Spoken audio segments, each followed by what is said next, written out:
You find carriage bells in the Caribbean, too, in Jamaica and Bermuda and other places. When I heard that sound, I would run to the window. A few of the young grandchildren stayed home with my grandmother Gertrude during the day while my mother and my grandfather went to work and my aunts and uncles went to school. The radio was on all day long. My grandmother would listen to shows like Arthur Godfrey Time and Art Linkletter's House Party. Art Linkletter had a house band that featured an accordion player. I still remember that in particular because I wasn't crazy about accordion at that time, and I thought the band sounded strange. After their shows finished, sometimes my grandmother would switch to another station where they were playing classical music. My sister and my cousins would get impatient and run off and play, but I would sit and listen and daydream on it. And then it might go from that to Serbian music, because Chicago had the biggest Serbian community in the country, the largest outside Yugoslavia. There was a Serbian radio station, a Serbian newspaper, and there was also a large Polish population, mostly living in an area behind the stockyards, so that music would come on too. In those days, radio was more or less a hodgepodge. I remember Mexican music, country music, which people used to call hillbilly back then, jazz, rhythm and blues, boogie-woogie, plus regular programming including radio plays, detective shows, and science fiction. On Sundays, my grandfather would put on a gospel station and listen to Mahalia Jackson, James Cleveland, Clay Evans, and the Pilgrim Travelers. There was a little of everything. In a way, you could say that the programmers didn't have any idea what they were doing, which is the way it really should be. It was uncontrolled, untamed by the forces of commercialism. A lot of it was improvised. Television was like that in the beginning, too. Ted Mack's Original Amateur Hour, Arthur Godfrey and His Friends, the General Electric Theater on CBS hosted by Ronald Reagan, the Ford Star Jubilee with live stagings of scripts by Noel Coward and Herman Wouk, the Nat King Cole Show, the Kate Smith Hour on NBC. But radio was the main thing then.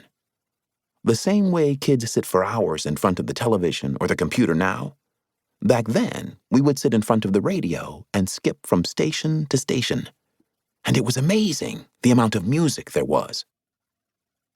By the time I hit high school, Studs Terkel had started hosting his radio show on WFMT, and I was enthralled by how wide and eclectic he made the world sound. He would play everything from blues and Mexican son jarocho to Central African music, Indian classical music, and flamenco, and he interspersed the music with interviews of all sorts of people: film and theater directors, actors, poets, blues singers, architects and industrial designers, orchestra conductors, folklore collectors, choreographers. Decades later, Studs Terkel's program might have been called a world music show, but he did it without the label, before it was a marketing category, and that made it more thrilling. Your ears could roam, and you heard unexpected echoes between far-flung corners of the globe. When I was young, boogie-woogie was the music that caught my attention. Before it did, I wasn't even aware that there was a piano in the house. It was in the hallway, a player piano, the kind you stick rolls in. When I started hearing boogie-woogie, it was popular then. Albert Ammons, Pete Johnson, Meade Lux Lewis, and people like that. I was just swept off.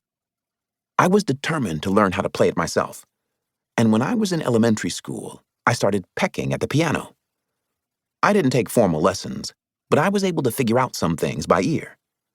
I would sit there engrossed, trying to replicate a riff I heard on the radio or on a record, straining to stretch my little hands to fit those piston-like left-hand rhythms. Sometimes I'd put on a piano roll, and then I could see where the keys were depressed and follow the patterns. I lost track of time. I could sit and play the piano for hours, and no one would say anything because they knew where I was and I wasn't getting into trouble. I was like a cow with a bell around its neck.